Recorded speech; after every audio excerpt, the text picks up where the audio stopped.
Hey there, Beverly Hills 90210 fans. It's now time to dive deep into an episode-by-episode, character-by-character, song-by-song account of the making of your favorite zip code.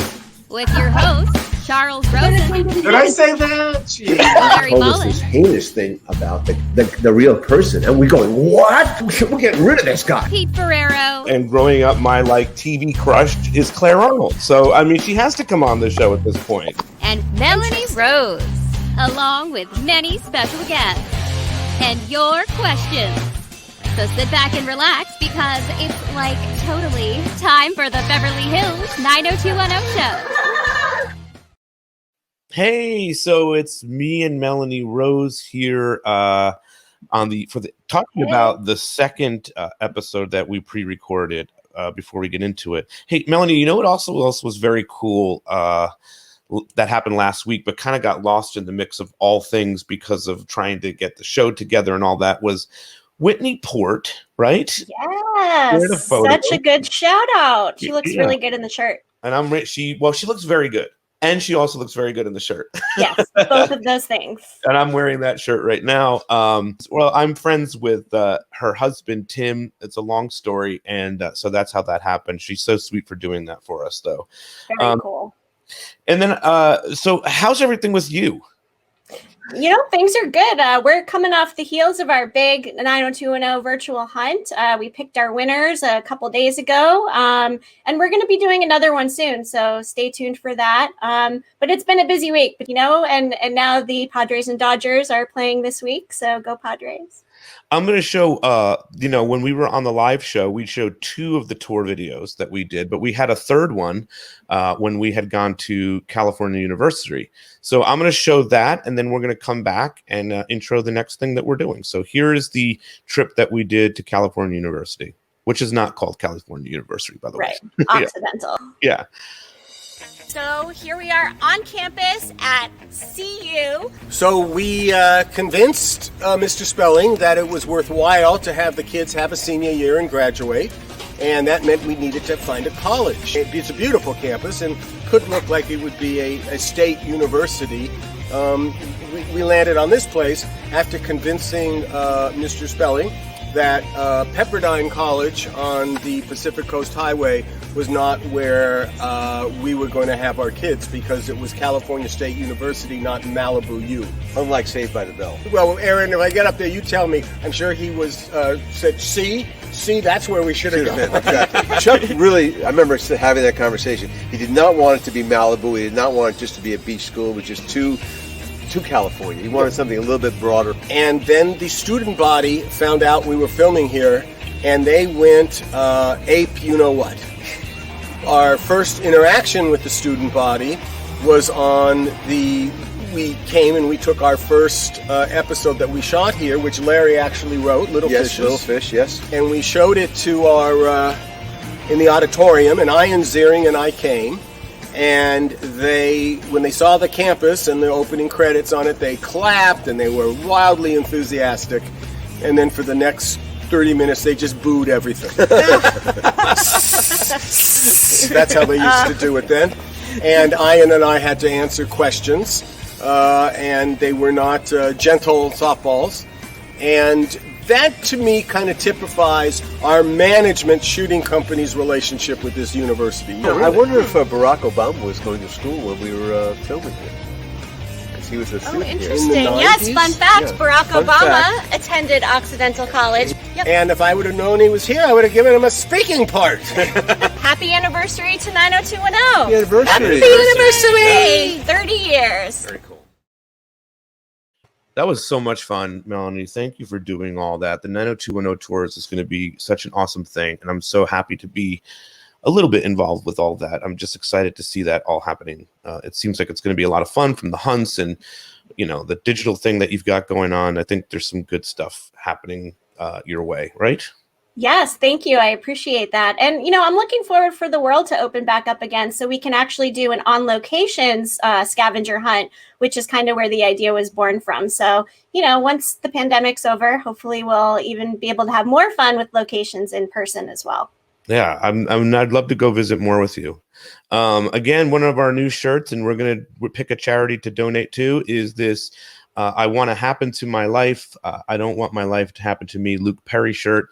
We're thinking about him because his birthday is on Sunday. So as I mentioned, I'm going to be doing a special episode Sunday. I don't have all the details yet. It's still being planned, but stay tuned to our Instagram and Facebook at Beverly Hills 90210 Show, or Twitter at 90210 Show, and I'll have all the details. Okay, so now we're going to go to this awesome interview that Larry and I did with Perrie Samotin, and who will be more of a regular on the show, which I'm really excited about, and Molly Campbell. Talk about a perfect match. Those two were awesome together because we were talking all about 90210 fashion. We're going to go to that now. Thank you guys again for watching the Super Show and for watching these bonus episodes. Can't wait to get back live next week when we jump into Hazardous to Your Health with Noli Thornton and David Hayward and whoever else knows. All right, let's go to that. Right. Okay, so here we are on a very special edition of the Beverly Hills 90210 Show. We're talking all about costume design and 90210 fashion. And Larry and I decided to bring on two fashion experts. Perrie Samotin, right, is a fashion expert. Yes? Yes, longtime fashion editor, writer. Yeah, very cool. And where are you, Perrie? I'm in New York. Oh, nice. Yeah. How about you? I'm in Los Angeles, in the Hollywood Hills, which are burning down. Yeah. And of course, Molly Campbell, who was the costume designer. And before we came on here, we learned she started right around college. Now, Molly, I think it's important to start off. We were talking before we came on about the costume designers that came before you on the series. Right. Certainly, the pilot was done by a friend of Darren Starr's named Jane Trapnell. And she's from New York, and she's married to an amazing architect whose name's gone right out of my head. And then after that, it was Diane Kennedy. And I think Diane's feelings were very hurt because there was an article recently in the New York Post, and it gave credit for, they showed pictures. It's like Fox doesn't have any pictures of the college years. They only have high school. And so it looked like I was taking credit for her work, which I certainly didn't want to do. So I'm making amends this morning. Let's get on the right foot. I almost went head to head with Starbucks this morning because they didn't have a pumpkin spice latte. So I'm making amends. Stop. I thought pumpkin spice was everywhere now since the first of October. That's what I thought, Molly. Yep. Okay, so, but when you came into, well, tell me how you came into the show. Paul Wagner. So, yeah. Paul Wagner was a producer for a period of time, and sadly we lost him some years ago. But he knew me from other work that I had done. I worked with him with Ed Weinberger, ED Dot. Oh, I know him. Yeah, so do I. Tough customer. I did several pilots and several shows with him. So it was Paul Wagner. And then He just called me up and said, I mean, I didn't interview or anything. He just, I was working on LA Law. And Larry, you came into the show around the same time that Molly did. Yes, which is called season 4. Yeah. Right. It was 2 episodes before college, and then I wrote the first of college, which was Little Fish. Yep. So we started. We entered California University together. We did, and I have University of California stuff downstairs, but I'm going to wait to do a show with Ian. I'm dying to see Ian. I did Ian in drag more times than I can tell you. Yeah, I feel bad about that. Yeah, I know. And then there was all that business in Palm Springs where he was dating a person who later got involved with Claire's father. Mm-hmm. I think. Yes. Yes, Elle. We're talking about Elle, the transgender. Yes. Yes, which I also am responsible for that. Hats, which are about this big. So you can't see. this big. And Yeah. it was fun. I like doing people dressed in the other sex's clothes. And Yeah. you know, Shannon always liked that boy look with the vest and the tie and shirt. That was during Diane's time. I mean, she didn't. We were into long dresses and Doc Martens when I came on. So, Molly, when you came in, obviously there's a few years before you, right, of fashion and things of that nature. What kind of things did you come in like with decisions like, hey, I want to take these characters? Was there anything like that? I want to do this with No, these kids had way too much idea of what they wanted to look like, and they had way too much disposable income. So they could go and get anything that they wanted. I mean, you know, and they shopped at Fred Siegel and Bullock's and all those places that used to be in business. Yeah. So the biggest thing was to listen to what they said. And both Jenny and Tori were very specific. Tiffany was a breeze, so was Kathleen. But it's interesting because people see everybody that I've ever dressed has always had something about their body or something about themselves that they didn't like, that you were to fix. You know, be it hips or no boobs or whatever. There was always something, even with the boys. And, you know, we went through a period with Tori where she was very, very thin. And I used to 6 have and to 7. take pictures in the fittings and go to the producers with them. So that it was, so she didn't get too thin. Yeah.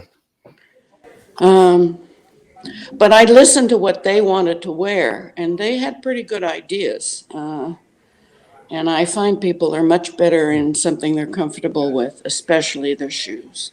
Talk to me about Shannon. Yeah. You know, She was great.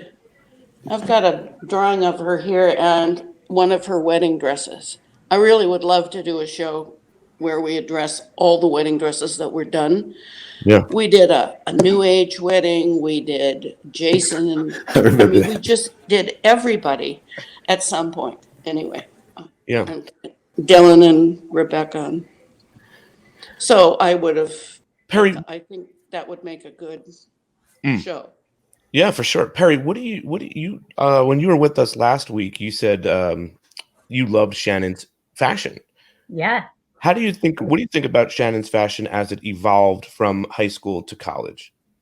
Well, rewatching the show, what always struck me especially about Shannon is she really, I think out of everybody, she really mirrored the way girls her age actually dressed. I mean, Yes. when I first started watching the show, I was 10. So I was a little young to wear some of the early stuff like the ties. I was a little young, but when I started in 94, I was 14. So I started wearing the long skirts and, you know, I begged my mom for docs and the little backpacks, and my eyebrows were skinny and my hair was dark. And I didn't resemble Shannon physically, but aesthetically, I looked exactly like her. And then in 95, I started wearing, you know, the old Levi's and the baby tees like Tiffany. So I really feel a strong connection as when I was a teenager with how those characters actually dressed, because it was very much rooted in real life, where I feel like the very early days, the fashion sort of set its own tone. It was a little bit mirrored. There was spandex in early 90s, but I felt once 94 hit, boom, like it was really rooted in the real world and how real girls dressed. Yeah. Yes, and we always used to try and stay ahead of what we call print work. Yes. Like I used to try and dress the girls in things that were the very first minute they came in the stores here, I would go and see, because especially Shannon was great because she was so tiny. You could I used to get emails from girls all the time saying, where do you get her jeans? They look so fabulous. I'd like to get a pair. Well, unless you were a size 0 or a size 2, you weren't going to find that. So What stores did you shop at, Molly?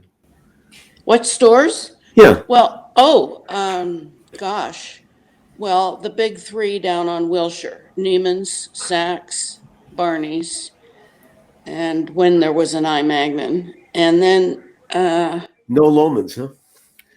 Just kidding. Just kidding. Just kidding. I'll tell you why, no Lomans. They won't do studio returns. No. And we used to have wonderful programs with some of the big stores, especially Macy's or Bullock's, whatever, and all of the stores. I mean, Neiman's and Saks all did this.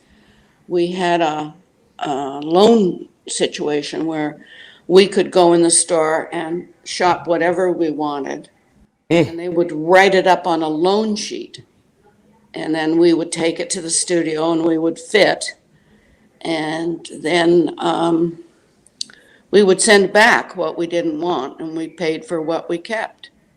But you have to be dealing with people that trust you. And that kind of got spoiled because a lot of people who were not in the union and they would take the clothes and use them and then return them. Well, I've seen some of those returns, and you couldn't believe what people would send back. Anyway, it was part of doing business, and we always like to pay on time. I shopped a lot at a store for the girls called Tom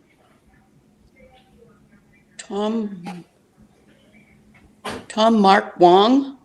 I think he was on Melrose, and lots of stuff I think he's on Sunset Plaza now. Lots of things in rayon crepe. Tiffany wore their things really well. Yeah, talk to me about Tiffany and Tiffany. She was lovely. I think was she dating Brian? And when she joined the show, she was, yeah. Yeah, we killed that's that. what I mean. Yeah. How about for you, Perrie, when you saw Tiffany's style? Mind blown. Like in those early episodes, I loved everything about her. I loved her hair. I loved her bob. I felt that really set her apart because either the girls on the show had long hair or super short, and I just loved that she had that super cute dark bob. And I loved that when she joined, she was always in little slip dresses with Doc Martens. I just found her look to be so accessible. And I actually interviewed her last year, and she told me that I always noticed the combat boots she wore, and she told me they were her own, and she still had them. I thought that was so cool. And she's like, oh, I wear them all the time. Like, yeah, who else? I have Dina Meyer's combat boots. Wow. Don't ask me why. They're 9.5. You can auction them off. Yeah, I should auction them off. Yes. I know that Tiffany also took credit for the trend. She said it was all her, which, I mean, who am I to dispute this? But I remember specifically in 95 when all the girls would wear Levi's with the top button open. And she was like, that was me. I set that trend because in a lot of scenes. Yeah, but Tori set the bare midriff trend. Well, that's true. Tori came back one year, and somewhere on this table, I have a picture of all of them, because then we, not only did we do the clothes for the show, but we had publicity. There was always a call for just publicity shots. Tiffany had come from Saved by the Bell, That's right. which was a totally different show than 90210. I'm curious for Larry, and I don't know how much fashion comes into play in the writer's room, but was there a thought process of we need to adult Tiffany so that she's not looked at as this kid from Saved by the Bell? I'm sure we looked at the wardrobe before the first episode. Oh, yes. And so, yeah, I know we signed off on that. We always would do that. I don't think there was a conscious effort because we knew the character was going to be bad, So like we wanted to have the character seem all squeaky clean for that opening episode, at least to the end of it, just to kind of show the duplicity of the character and the strength of the character. So I think we just, we knew how we were going to write the character. We were going to let the actual character stuff carry it as opposed to the look. And the look, like I said, we signed off on it. We knew she was fantastic looking and wore clothes great. And, we had a word. I'm just going to share something. In the room, we had a word for this, and do with it what you want. We would say she had upper body pride. I'm going to use that one. That's what we would say. And I guess we were politically that correct one. even at the time, but we had to acknowledge the upper body pride, which was, which in a way, as a father of boys who were like, young, almost teens, I would see every season when Tiffany came on, they moved closer to the TV. Be that as it may. Yeah. I mean, No comment. about that too. Like she's talked about how with me, and I've also read when she was on Saved by the Bell, she was like young and, really skinny. And she was like, I developed like overnight. And she was like, that was weird. Like having to be so adult. Voluptuous. In the public eye. And we talked a lot about fashion, but she said it was very different than her experience on Saved. Just because her body was so different. But what's funny is watching her in the early seasons, that's how all the girls are dressing. Like everyone, every millennial, Gen Zer, they're all with the Doc Martens and the little baby tees and the slip dresses. And I know fashion, of course, is circular and secular, but it's really unbelievable how relevant all of their looks in the 90s were, but especially Tiffany, how it holds up today. Like none of it looks dated. Yes. That was print, but we also tried to not date the show so that although this was not a big rerun show. No, which is why we did 32. That's exactly correct. Yes. But Molly, I'm curious on that topic about Tiffany. You knew she had come from Saved by the Bell, which was a younger show. Was it specific for you to change her look or appearance from No, not at all. In fact, I don't even remember knowing that she came from that show. Mm-hmm. Although that's not true. I was at I think one of Jenny's real weddings early on in somebody's backyard in Beverly Hills. Yeah, that was to Dan. Married a guy that looked exactly like her. Yeah, his name was Dan. That's right. Well, good for you. That was 94, I think.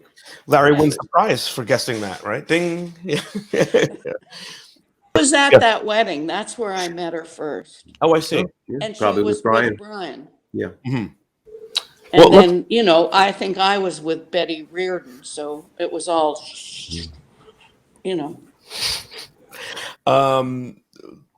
Let's talk about Jenny, Kelly's fashion through the years. Mm-hmm.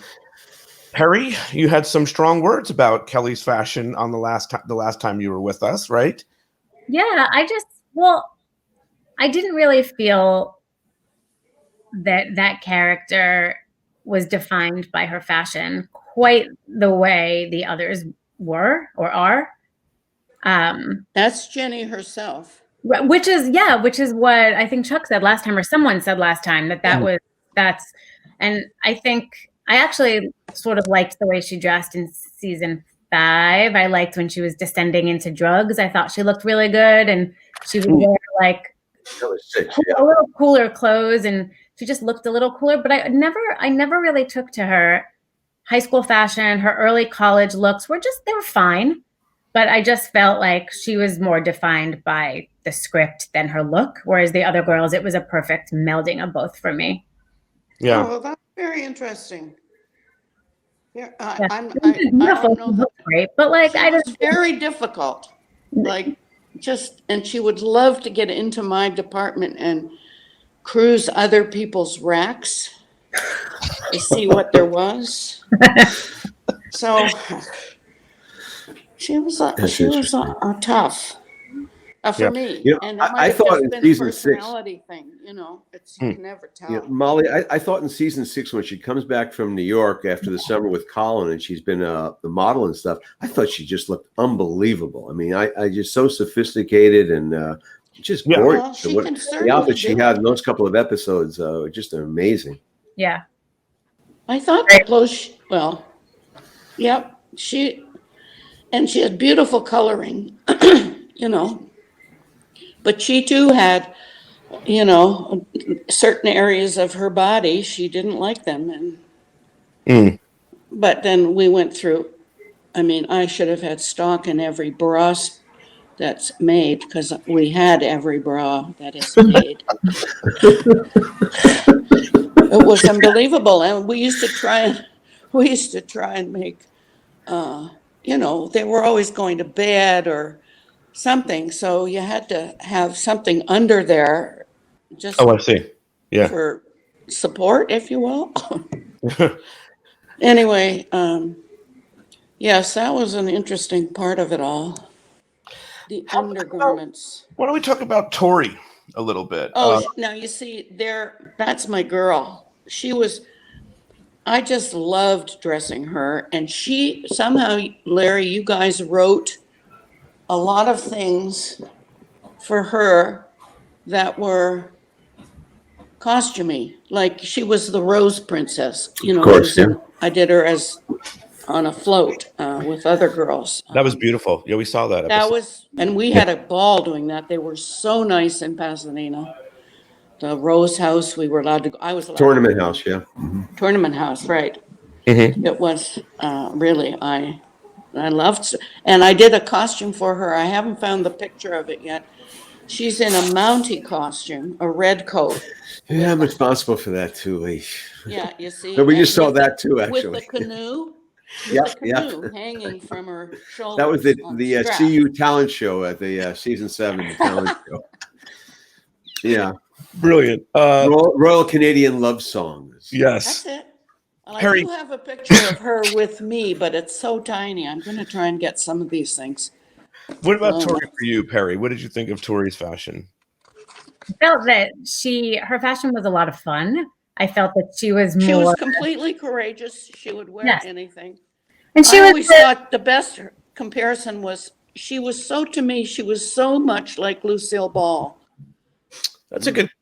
She could do comedy when she did that. Now Diane did the episode in season 2 or 3 with the 2 dresses with the hoop skirts, and it's hysterical. And I really think she's very gifted. That's actually a very good comparison, Lucille Ball. I see a little bit out of Tori out of that.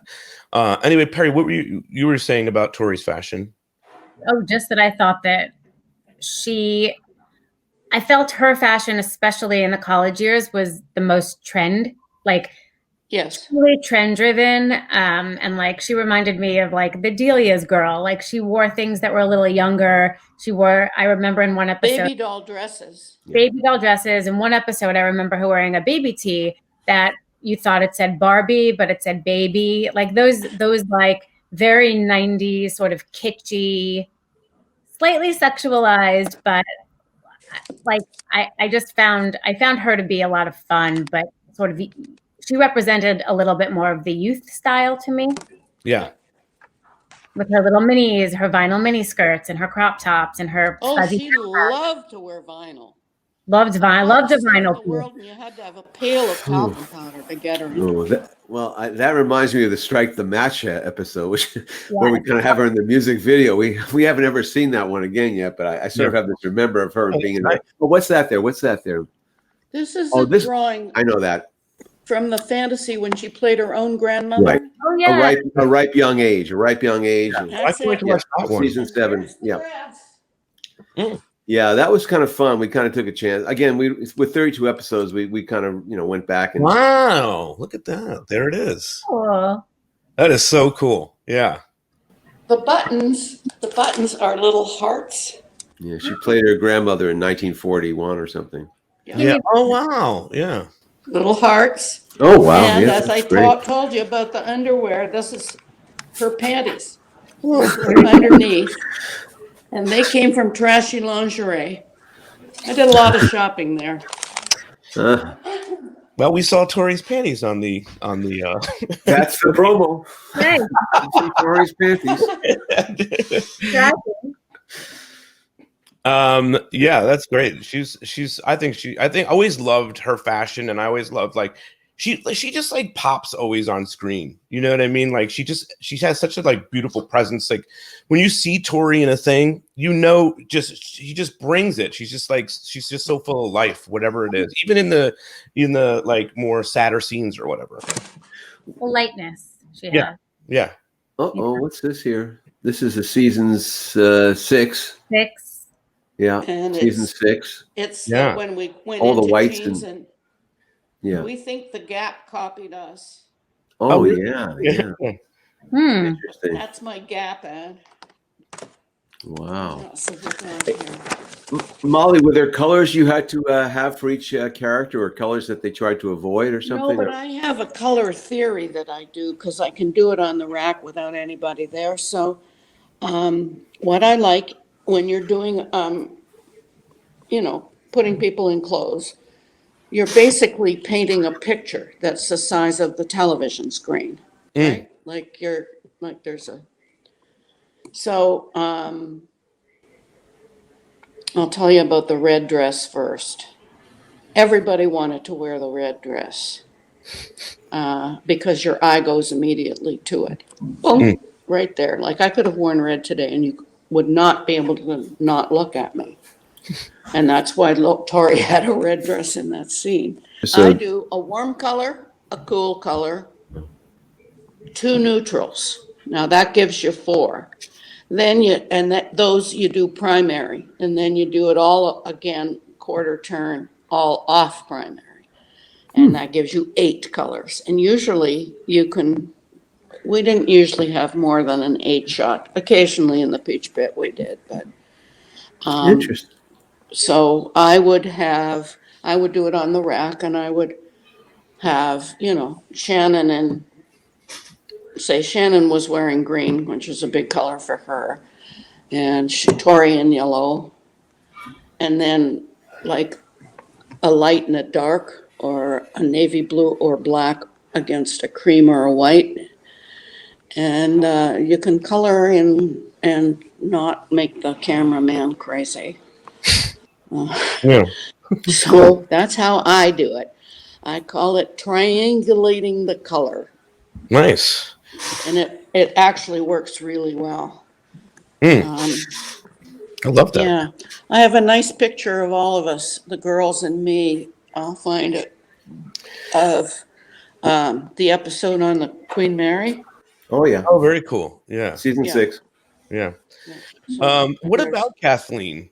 I saw her pop up in that picture that you just showed. What was her fashion like? I know Perrie had strong she was opinions there. right off the wall. She wanted to wear shiny and bright Shiny. colors. But she also liked black. Yeah, because she was playing the wild child. I mean, especially in the beginning. Yeah. We used to go shopping together on Melrose. She was one of the girls that liked to go. Like some of the girls couldn't care less. But some of the girls liked to actually go make an appointment and go with you. And you could get quite a lot of interesting things on Melrose in those days. For sure. And, and very trendy. It was trendy. Yeah, that was the And place. she was trendy herself. She was I mean, definitely trendy. yeah. Yes. I personally think she is simply gorgeous to look at. Just We did too. We did too. I mean, the complexion alone, I would. Oh, just gorgeous girl. And lovely parents. They came to my 50th birthday party. Oh, that's very nice. Yeah. Yeah. Well, she's a TV crush for a reason, Yeah. She shot something that was shot in Chicago. Boss. she's had a couple of series. Yeah, she had The Boss, I She think. was And absolutely awesome. I couldn't. yeah, that was her and Kelsey Grammer, I think. Yes. Kelsey. I watched every episode of that show. Which one? Boss. She was Oh, she's phenomenal. Yeah. looked younger in Boss than she did on Bev. Yeah. Oh, there we go. Yeah. There's Tell me Tiffany. about Oh, this. yeah. Tell me about this, because in that picture that you just showed of everybody in blue jeans, Kathleen is not in the same color blue jeans as everybody. What was that like? Oh, no, they all had. Oh, I could do a whole television show on what they wore in blue jeans. Just like bras. We had everything. Luke only wore Lee's. Jason liked Lucky's. Brian used to wear anything that would hang off his ass. He was in that Yeah, the wigger stage. of Yeah. revealing a new cleavage. Yeah. And anyway, Yeah, Perrie, what about Kathleen's fashion we were just talking about? I think of her as like a little. Her style was an edgier Tory. I felt that, or Donna. I felt that they two were very much in line with really trendy, sort of really cutesy. But I felt that Kathleen or Claire was a little bit edgier. Like you said, she liked to wear black. It showed. She was always a little darker. As the series progressed, her makeup got more severe. I just found her a little edgier than Tori, but I felt that they were similar in style.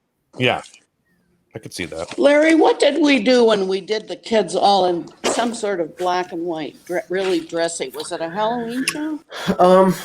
Maybe the birthday party that it was a black and white party we did have. Yeah, I do remember I've got this a great now. picture of Kathleen from that. Yeah, what was the party thing? that Kelly's dad throws.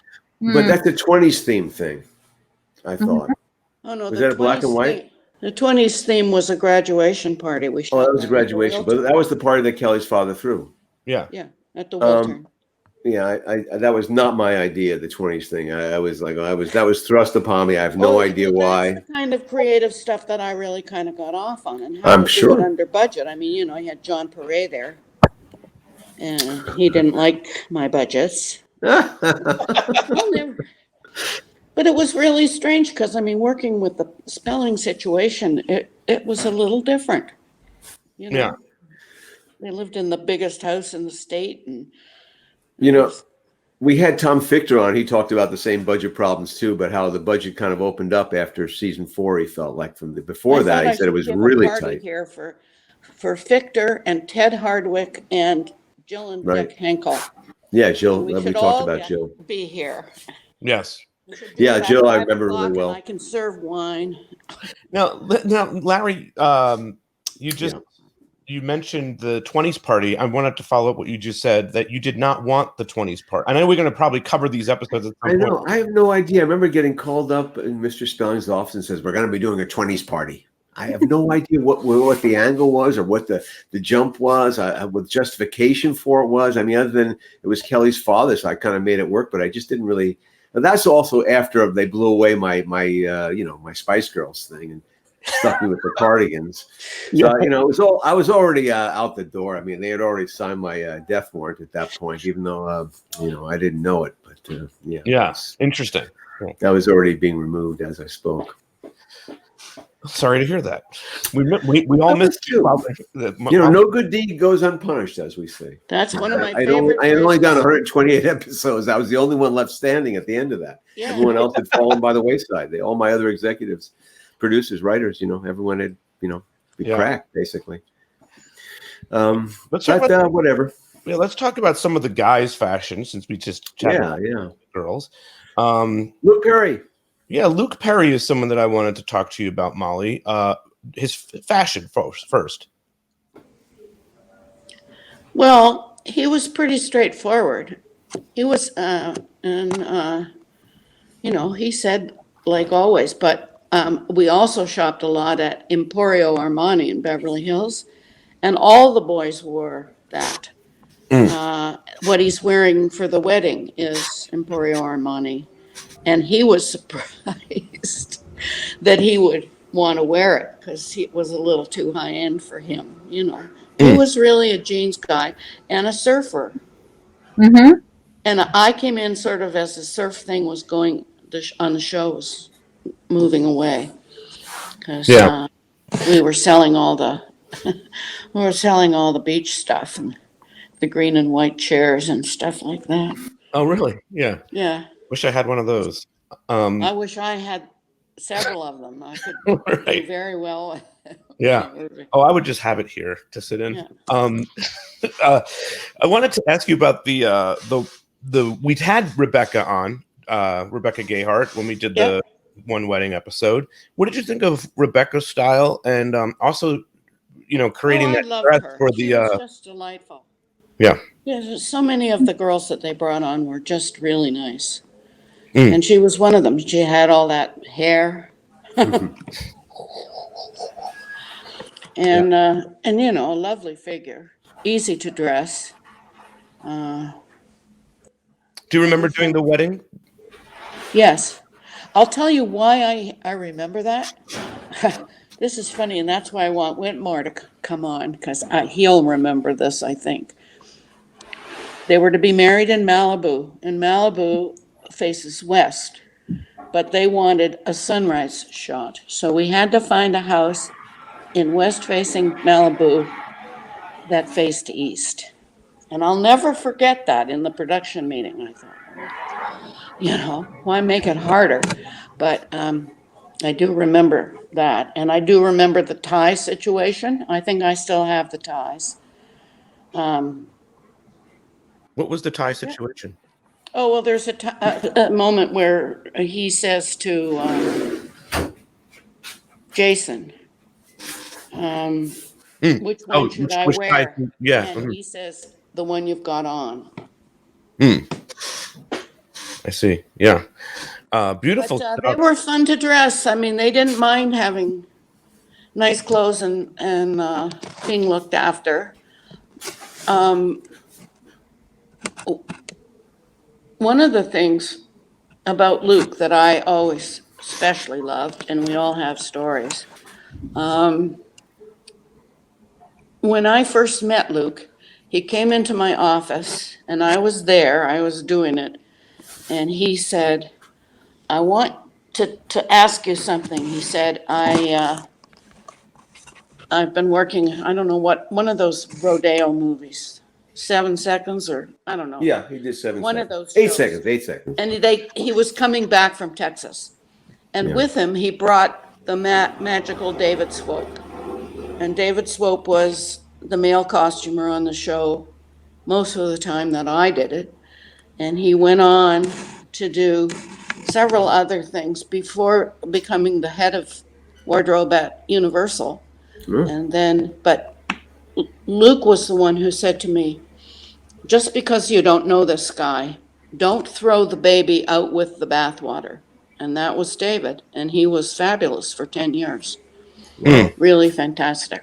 So Oh, that's nice. So Luke I brought his own always customer. appreciated him saying that and taking the time, because mostly they wouldn't care less who was in the dressing room. Perrie, what did you think of Luke's style in college years?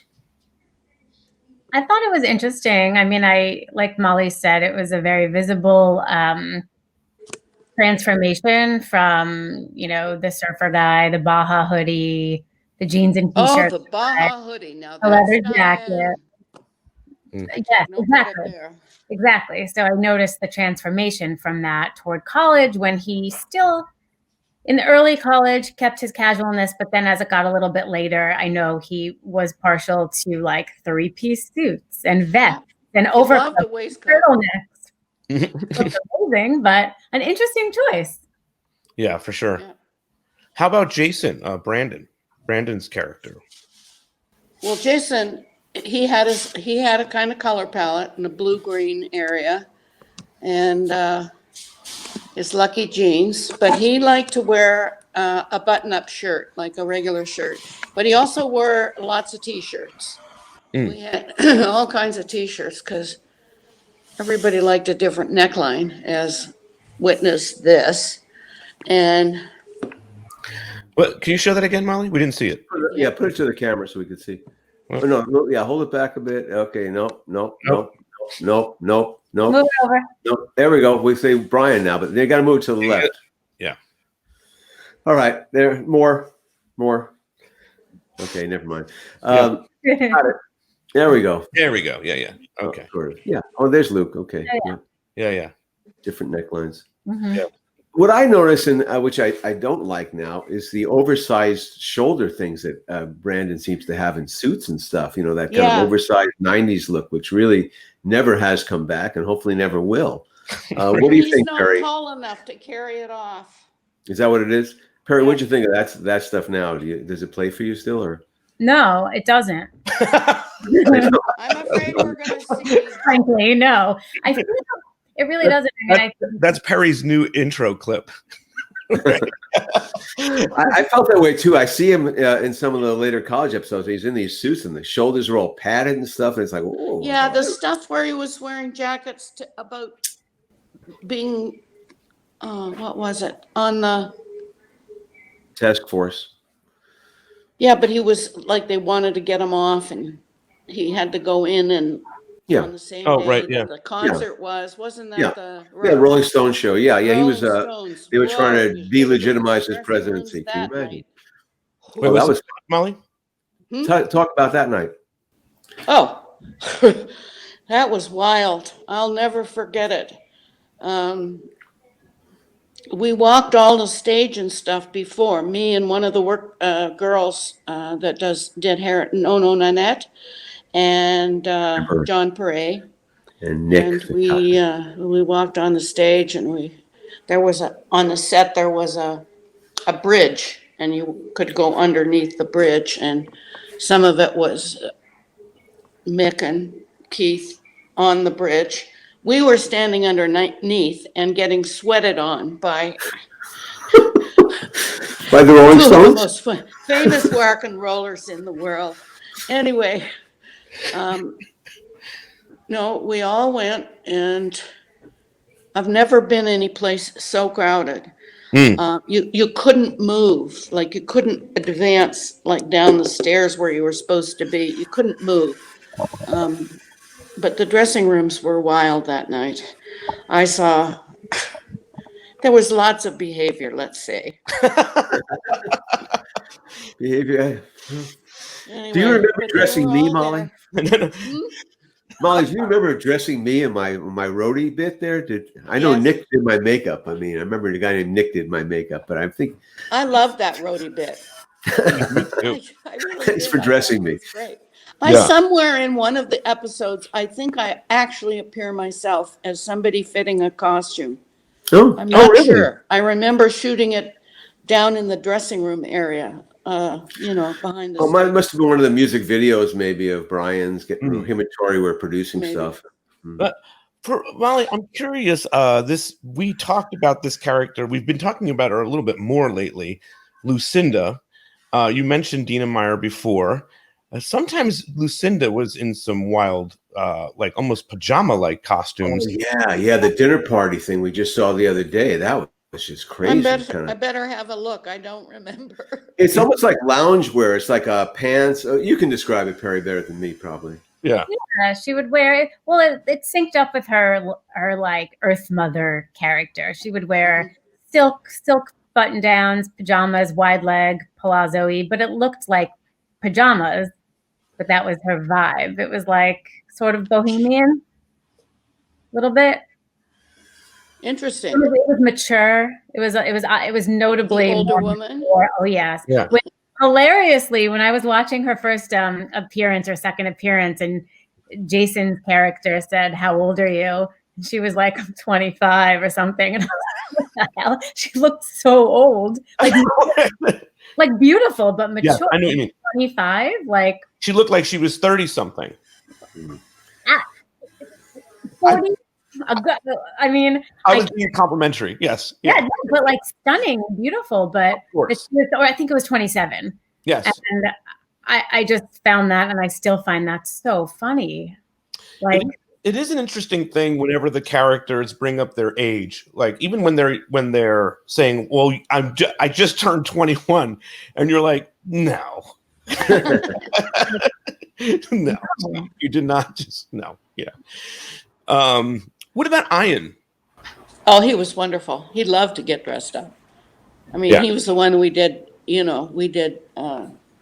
all kinds of drag. I wish I had.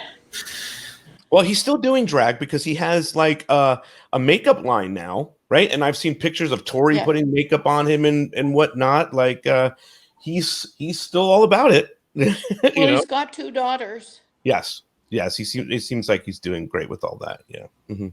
I really want one of the KEG rugby shirts. Oh, I want one too. Yeah. The keg shirts, the rugby shirts. The green and white striped rugby shirts from the fraternity. Yep. Well, they did some sports. But I think you can get them. Aw. That's cool. Yeah. There are only a couple of copies of this picture. Huh. Huh. Interesting. Yeah. But there's Shannon in it. Yeah, I see her there. Who's next to Steve? Jenny. No, to the left. Gabrielle. Oh, yeah. Brian. Here's another wedding. To the left. That's perfect. I see. Yeah, there you go. What There wedding you is go. that? And then That's- tilted up. Yeah, Oh, that's Nat's wedding. that's Nat's right. wedding. Yeah. I'm telling Uh, you, there's a million of them. Yeah, and that was my friend Julie Parrish who played Joan. Do you remember her at all? Yes, I do, because she was a great friend of Joey's. Yeah, I know. She's She was a gone friend of now. mine too. She was an Elvis girl. She was in Elvis Hawaiian style. She was his girlfriend. He's what now, Joey? You said, Molly? He What'd you say about was Joey? a great friend of hers as well. Yeah. Joey's doing okay. I talk to him regularly. Boy, I just feel so bad for him. Oh, Oh, well, wow. there's Tori, yeah. There she is. Those are like the public. No, I've got that dress hanging right here. Mm. Here. What am I doing? Oh, hold on. Wow. That's when Hello. she was getting a little too thin. Mm. There's the Rose Parade. Oh, yeah, yeah. And there's Yeah, that was the fun. canoe. There's the Mountie. She's not wearing her canoe. Right. She's so beautiful. I think Tori's just, I think she's amazing. yeah. What's that top dress there? The gold one? Is that gold? That was actually a rented dress from Bob Mackey. Oh. Wow. But I thought maybe that's what she was wearing to the black and white party. Oh, I wish I remember this black and white. I think it was a season 7. I sort of remember it. I should just sit down and suck it up. Yeah. Could it be the New Year's party was a black and white party? I don't know. Maybe the Coors episode? I don't remember. Yeah. That's right. Hey, Perrie, is there anything you think you need to ask just before we sign off? As we know nothing, so we're looking to you. Honestly, mostly I'm just now inspired to go shopping and really.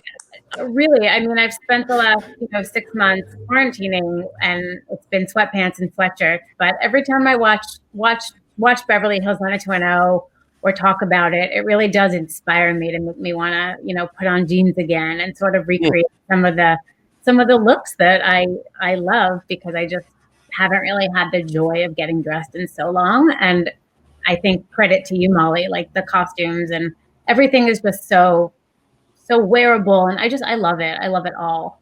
And I think you're marvelous. I wish I was coming to New York to meet you, but Me too. one day I hope. Yeah. my son, college, when the kids on the show are in college, he's now 44 years old. Yeah. So he was doing things like proms and things exactly at the same time. Like if you wrote about it, we were doing it at home. Right. Yeah. I graduated at the same time too, where everything that was happening in 90210 was happening sort of in my life. Yeah. Yeah. Including my crush on Claire. Right. It was in real time. All right, Great guys. to see you, Molly. Yeah, this was great, See you guys. there. Thanks, Molly.